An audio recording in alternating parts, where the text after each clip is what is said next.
56 years ago, Russia, the northern Ural Mountains. A group of 9 students of the Ural Polytechnic Institute embarked upon a difficult winter expedition to reach the Otorten mountain. Their journey seemed to progress according to plan. However, on the 7th day of their trip, the weather conditions worsened. They lost their orientation and were forced to set up a camp on the slope of the mountain called Kholat. It was their last stop.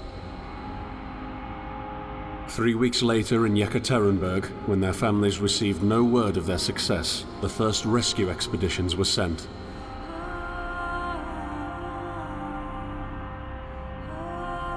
On February 25, 1959, an abandoned encampment was found.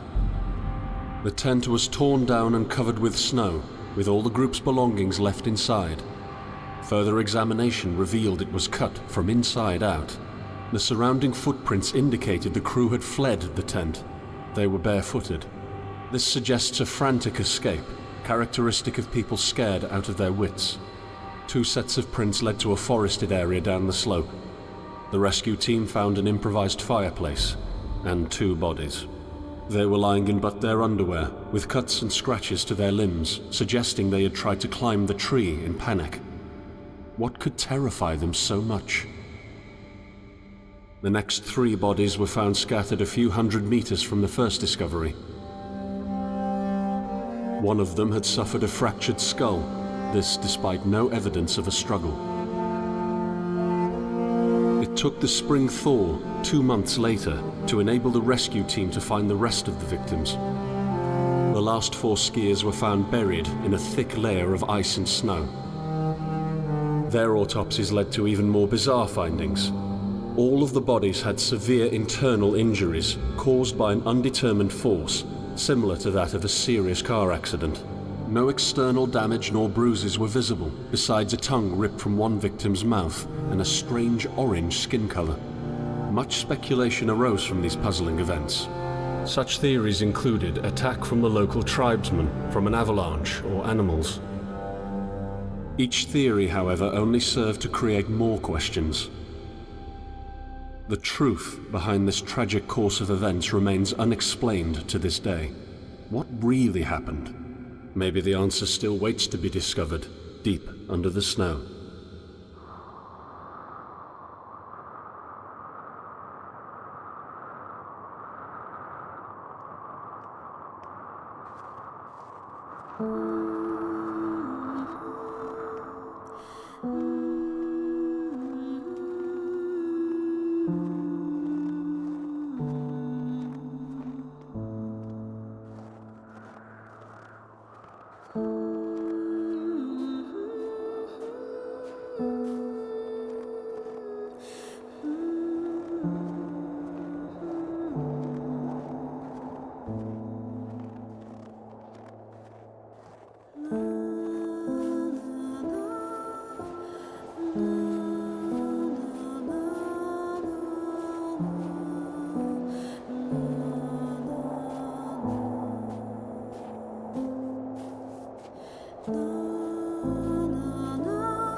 Coming to me.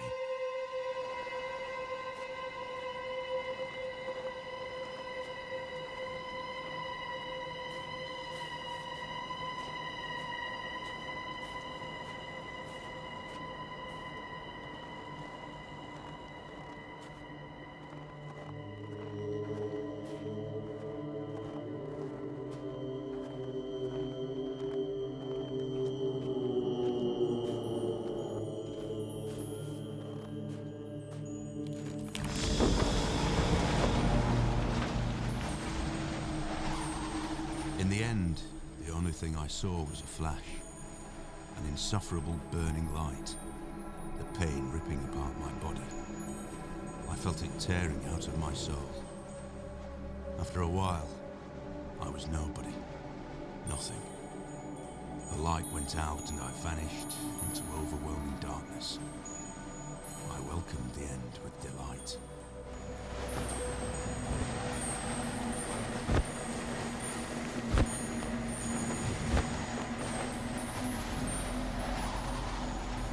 I am right behind you.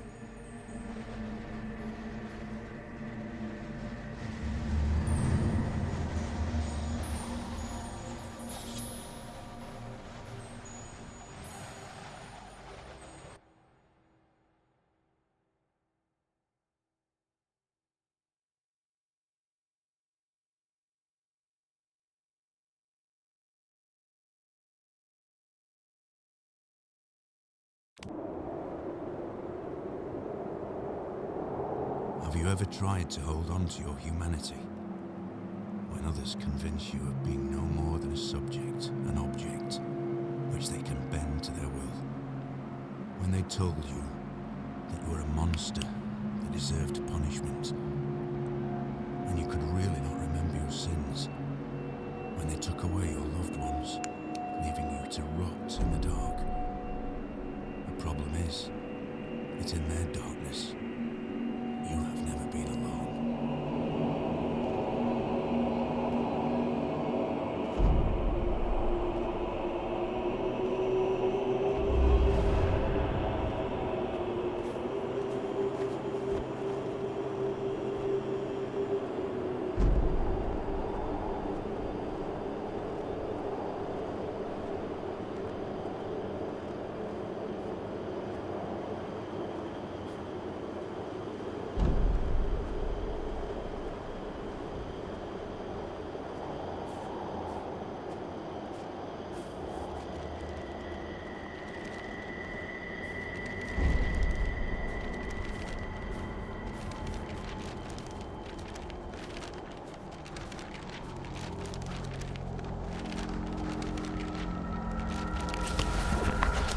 I set out the moment I heard about the incident.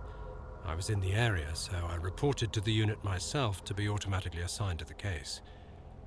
I arrived at Vishai on February the 19th, a couple of days before the Institute's rescue group. While waiting for them, I started asking around to see if anyone from among the locals knew anything about the incident. One of them said he had a hunting cabin in the search region and knew the area very well. I decided to use him as a guide. When the rescue team had finally arrived, I explained to them what the unit's role was in this mission and that all discoveries or observations should be brought to my attention before anyone else's. We established priorities, checked the equipment, and set off right away. It was not until February the 26th we found the tent that I believe belonged to the students. Initial findings show that the people in the tent cut its sidewall and for some reason tried to escape from it in panic. The tracks in the snow led to a forest 1.5 kilometers away. But the trail went cold after 500 meters and we had to carefully search the entire area. This was not a place of any average incident. We had shivers crawling all over our bodies because of the atmosphere surrounding us. I was convinced that something more than just an accident had occurred here. I had the feeling we were dealing with something unnatural.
discovered the first bodies by the pine trees. A makeshift campfire suggested they tried to warm up. The bodies were only in underwear. I decided to thoroughly search the area between the tent and the tree line. I discovered the other bodies every few hundred meters apart. The position indicated the victims attempted to return to the tent as fast as they could. This could mean that the threat was gone and the group decided to go back to the tent, or just the opposite. Someone or something appeared from the forest and forced its victims to run. At this point, it is difficult to determine what exactly happened. I have collected small samples from all bodies for further research at the unit's laboratory. I discussed this situation with the rest of the rescue team, and afterwards they focused on the visual inspection of the tent and areas by the trees, and I entered the forest. I can see you.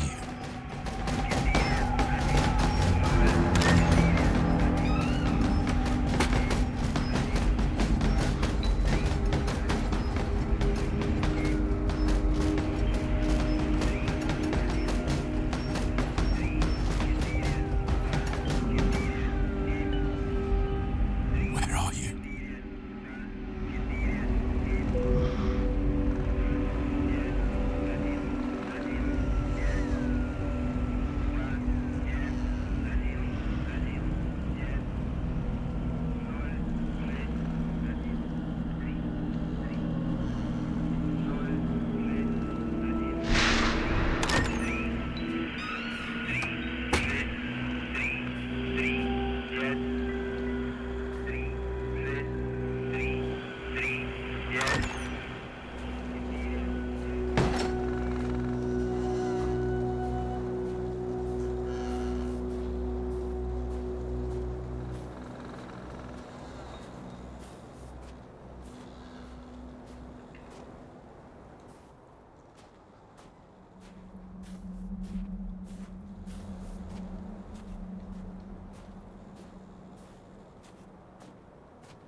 We are sitting in room number 23, although sitting might not be the right word because we are running around trying to finish up packing anything else we could need. Food cans, tools, essentially whatever we get our hands on. We want to be sure that we took everything we could possibly need. We're running out of time. Damn it, where did I put my belt? I'm sure we forgot about something. We're almost ready. We lost the knife. We're counting the money. We're leaving the room in a complete mess. So, we made it to the train station. We're singing all the songs we know and making up new ones as well. Everyone is so excited. Finally, at around 3 a.m, we go to bed. I wonder, what is awaiting us when we get there? What will we see? How far will we make it? I hear the rest of the group breathing peacefully, and it's snowing outside.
very long time, I could not come across any trail.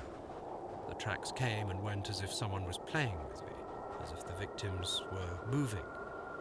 And as soon as I was almost sure I had seen something and I would find something new behind the next tree, the trail suddenly went cold. I had no idea what was going on. Finally, I reached a small meadow. There, I found a bound journal, as if someone left it there on purpose. The journal belonged to the members of the expedition. They wrote down their thoughts and observations. Note, there were also some obscure entries, probably taken down in the dark, concerning the situation they were in. This could shed some new light on the case. I am attaching the journal to this report. We have to control the conduct of the investigation, and at a certain point stop the information flow. The facts concerning the incident cannot be made public in any way, shape, or form.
human's mind is a curious toy.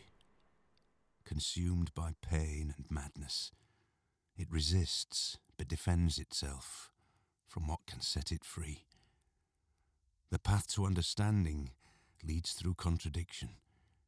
We deny one simple fact, the fact that humans are the real monsters. And as such, we should treat each other.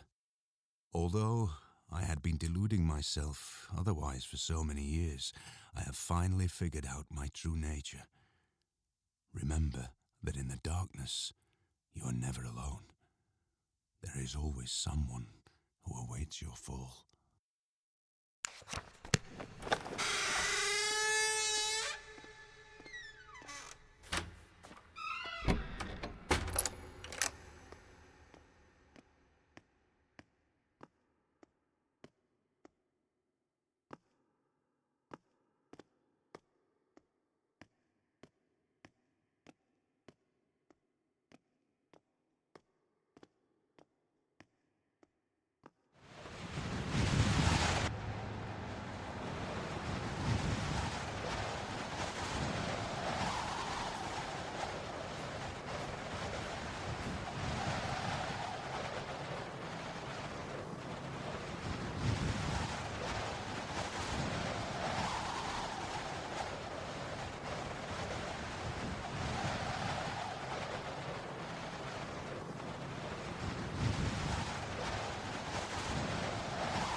We met a group of Mansi people.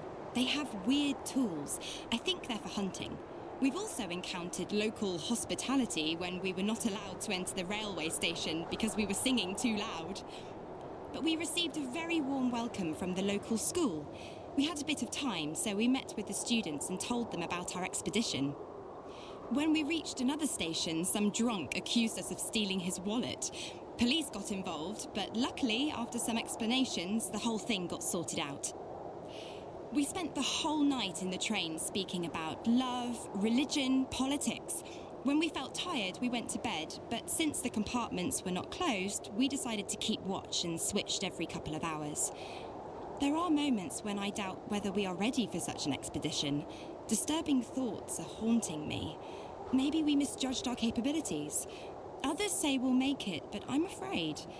I have a bad feeling about this, as if a shadow of fear was breathing down my neck. I cannot explain this. It's time to take a nap.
Chosen you. You are remarkable, just like me. But you are losing your mind, my friend. You're slipping slowly into the abyss, and there is no one to give you a hand. And at the bottom, I am the only one waiting for you.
have to go faster. I don't have a lot of time left. You have to hurry. Find the way. Find me, or I'll unleash hell upon you.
Finally, we made it to the pass.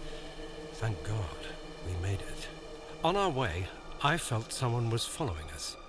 I heard strange whispers around. I sometimes even caught a glimpse of a moving shadow in the trees. There were moments I could feel someone's breath upon my shoulder, but when I stopped still, hearing the snow crunching under one's boots, and turned around, there was nobody there.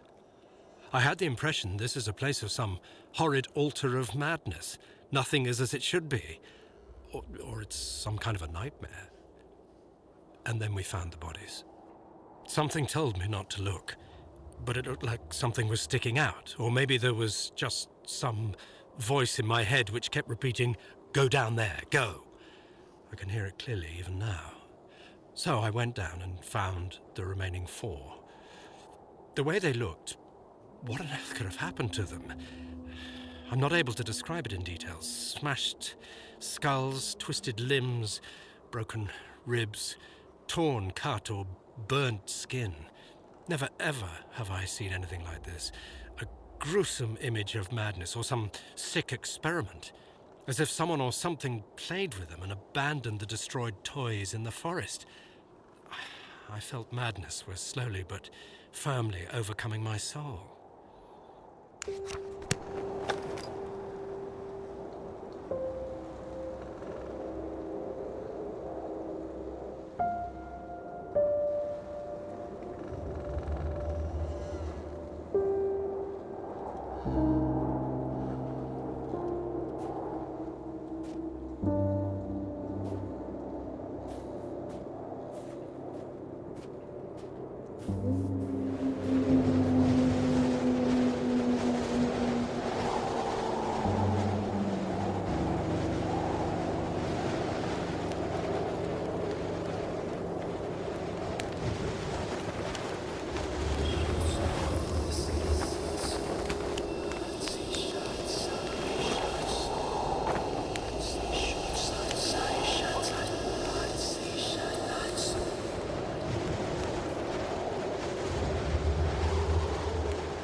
me in, and I'll see for myself.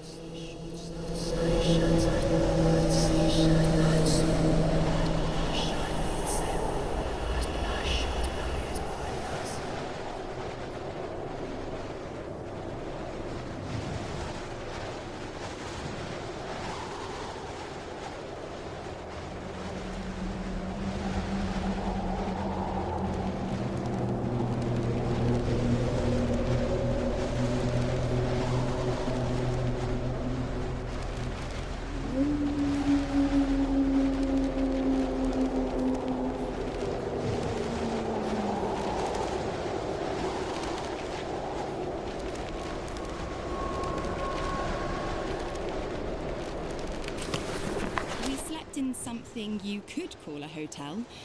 2 persons per bed. We woke up at 9 a.m. It was actually quite comfortable, although it was a little cold because we forgot to close the window vent.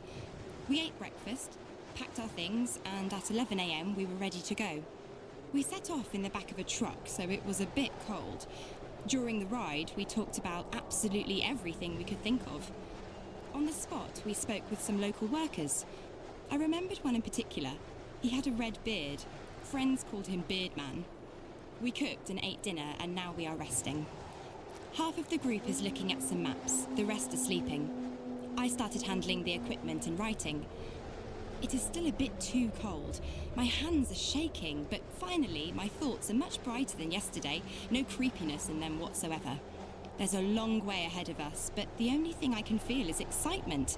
It seems as if the forest is calling us. That beautiful, magical, dark forest.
wanted to make things right. I believed God itself touched me. That I have received a chance, a compensation for the evil that was brought upon me. That I understood that it is not God, or good, or restitution. Just a tool of revenge.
Are you coming to me?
weather is pretty good. We have the wind at our back. We arranged with the locals that they will give us a ride to the location of the second camp. We helped them unload the carts and waited for the horses. At approximately 4 p.m, we set off to continue our journey. We managed to replenish food supplies so we could eat something on our way there. The horses are moving slowly. It's making me sleepy. It's getting dark. The second camp was an abandoned village. We found a house to stay at overnight. In total darkness, we started setting up a fireplace. Everyone cut themselves on nails sticking out of the boards. Apart from that, everything was okay. Then, it all started.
Standing there in the middle of the forest. I'm not sure what is going on with reality. I'm writing with my own blood on a tree. My own name. Anton. No, not mine. His. The sun is just starting to set. Orange mist.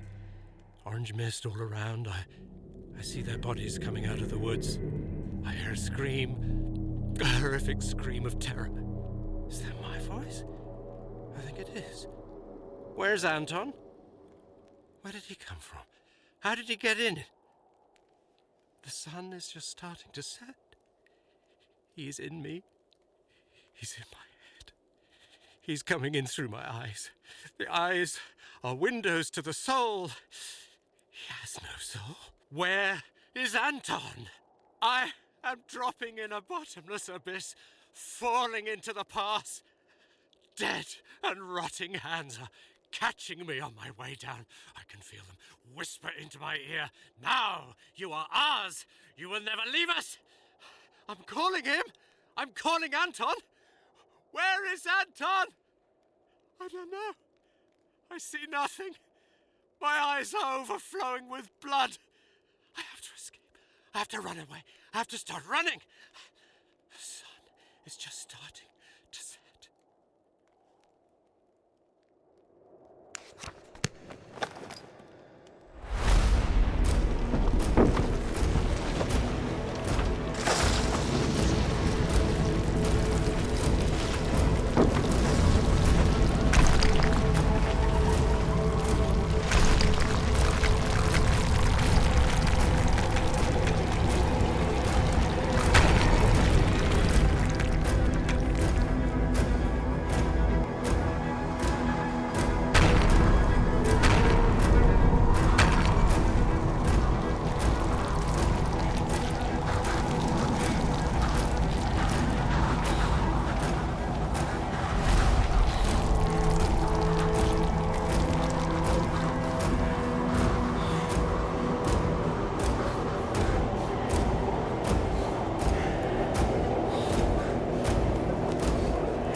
You think you are significant? That you will uncover the truth for everyone to see? So you can point the finger at the monster? First, take a look at the mirror.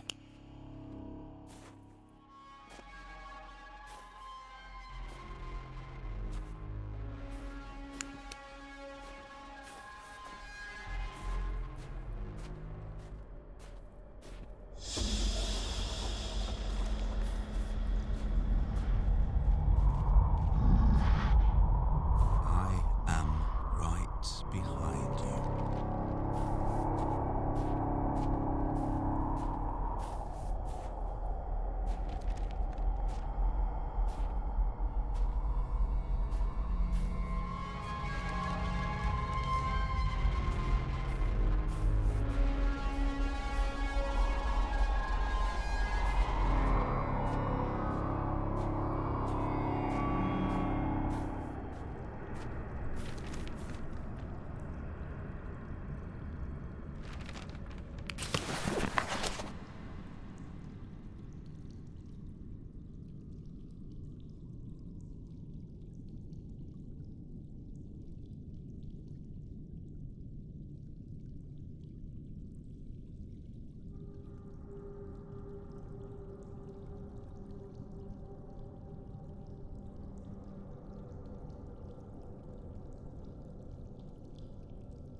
Empty wreck, made in his image, but not alike.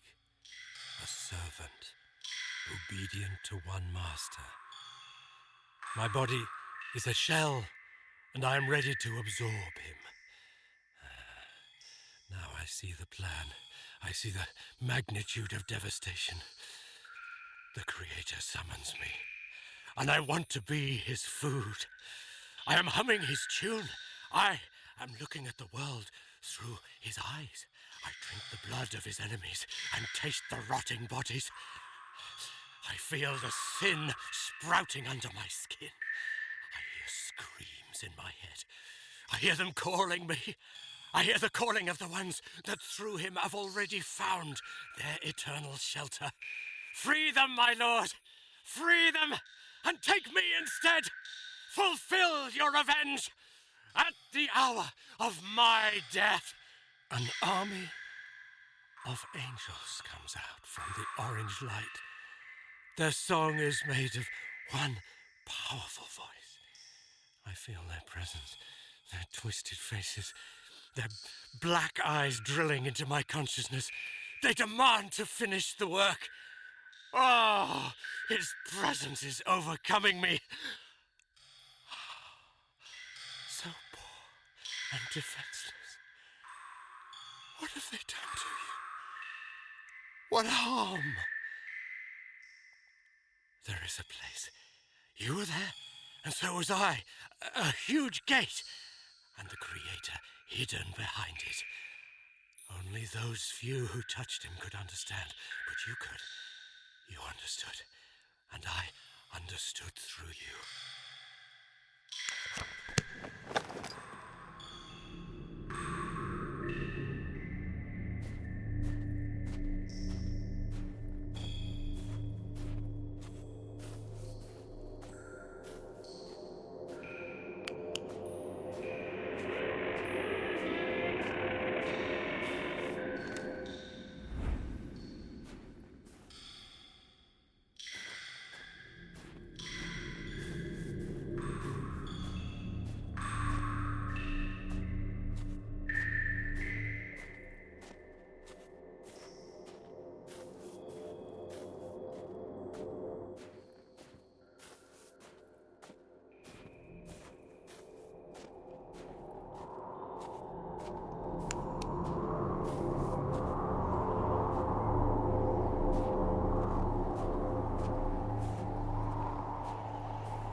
Eons. That's how long I spent suspended in nothingness. And then this one time, a pale, dim glow filled it. I felt as if some consciousness started soaking through an orange cloud into my brain, dripping with heavy drops, not letting me pass away nice and peaceful. I fought with myself. I had no strength to open my eyes. And finally, after processing the situation on and on, I realized I have no eyes.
just did not let us sleep.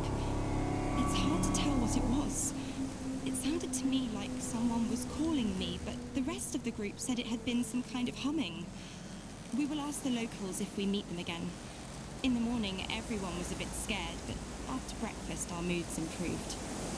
We set off up the river. The snow isn't really that deep, but it's wet and it sticks to the skis, so it's hard to move. We passed a couple of cliffs, and after a couple of meters, the area became more flat. Finally, around 5:30 p.m., we stopped to set up a camp. It is our first night under canvas. We were very tired. We tried to prepare for tomorrow's walk, but hunger was stronger. Then exhaustion overcame us. We sat around the fireplace and talked, or rather whispered. We were afraid to speak louder because of the surrounding atmosphere, as if this place was sacred or haunted.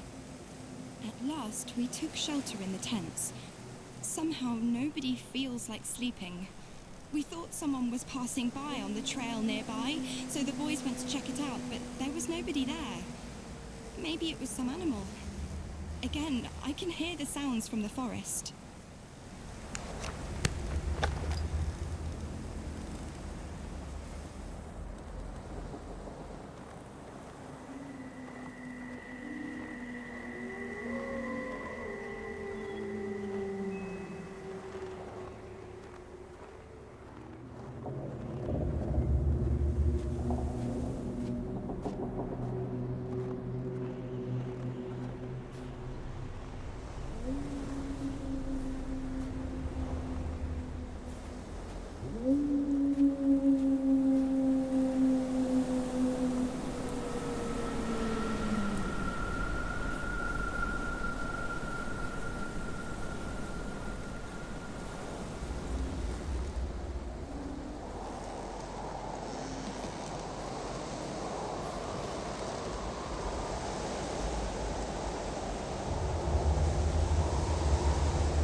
Today clearly got worse, just as our moods.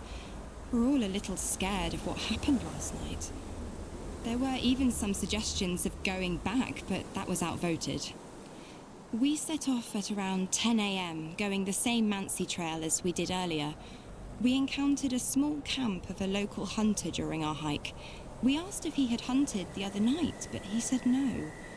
He told us a story about a ghost prowling through the forest in the form of a bright fog. Obviously, this did not make us feel better. We kept on going forward. Today, the hike was slow and difficult. The visibility is close to zero. The temperature dropped to -24 centigrade. Around 4 p.m., we had to start looking for a place to set up a camp. We found a good spot on the verge of the forest, covered from the wind. As exhausted as we were, we began setting it up. We were too tired to dig up a hole for the campfire. We ate dinner in our tents. We had no strength for any discussions or thoughts. At night, I clearly heard someone walking around the tent. I heard them whispering my name. I do not want to talk about it with the rest of the group. They'll think I'm going crazy.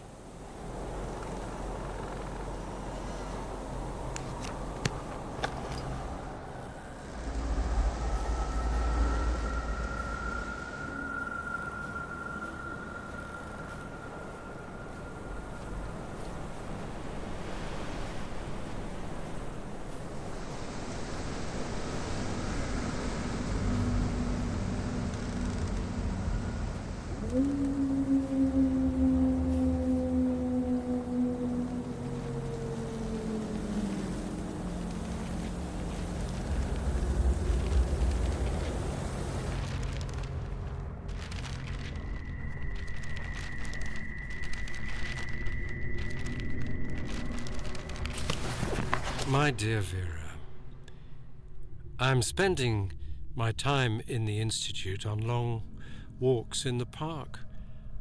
Only here I can find solace, only in the shadows of the trees.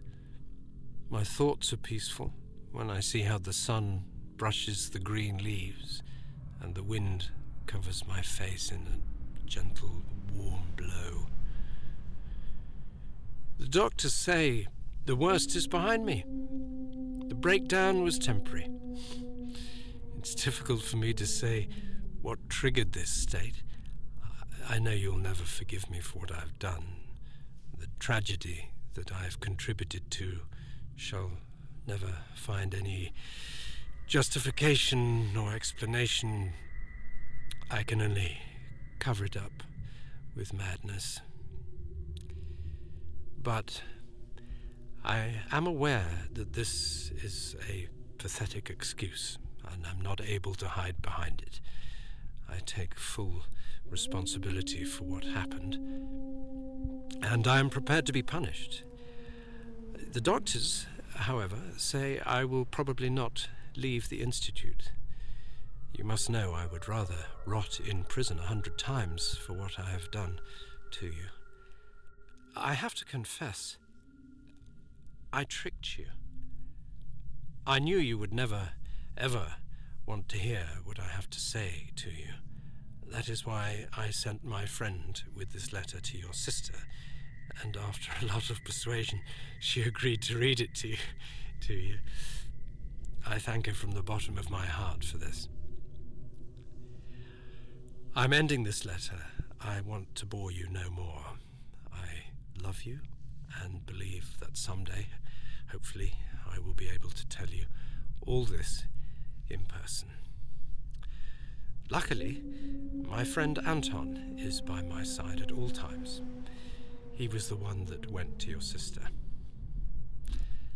I hope this letter finds you both well and in good health. I wish you all the best. Forever yours, Vitaly.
I beg of you, help us.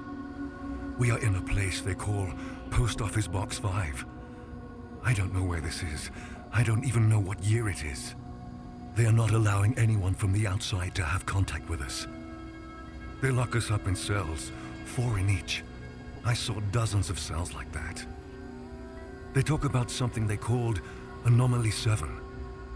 Every day we undergo tests, research, tortures. I have seen how they kill people. I have seen terrible things. Write about it. Let the world know. They conduct the worst experiments possible. They have something that we call the fear chamber. There is no way to say what will happen to the person that ends up there. Some come back, but are no longer themselves. They are absent. Others are dragged out dead. Only few stay sane. I have seen a bright orange light which spoke to me in demonic voices and showed me things worse than any nightmare you can possibly dream. Sometimes people come out of there with broken bones, mutilated, crushed, irradiated, dismembered. I can't take it in anymore. Take away these images. There is a scientist amongst us. He said that during their sick experiments, they discovered something out of this world. They are trying to test it. The truth is that it is testing them. He told us that there are more places like this around the world, and there will come a day the gates of hell will open. You have to stop this. Destroy it. Destroy us. Kill us all. The center is governed by something that is called the Soviet Research Unit for Natural Phenomena. I have seen this on an ID card of the man that was interrogating me. He said we were prisoners, convicts, murderers, rapists, thieves. But that is not true. I have done nothing wrong. I hate them all. They call us subjects. No names, but subjects. I am Subject 73. I don't even remember my real name.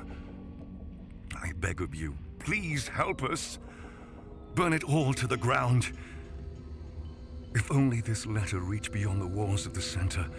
If only the guard who promised to take it has kept her promise.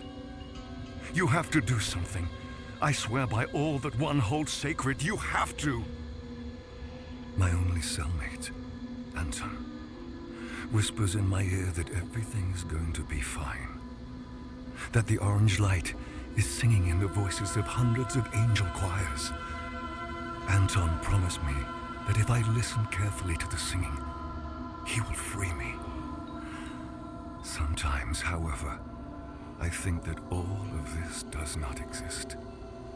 There is no prison. There are no bars. There are no doctors. There is no Anton. There's only this frightening, piercing orange light.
And so, we have reached the end. Have you understood your role in my plan? There are no random victims, and nobody is completely innocent. You may not agree, but when the gates to Section 22 open and the world will see true madness, you will understand that everything I had done was necessary.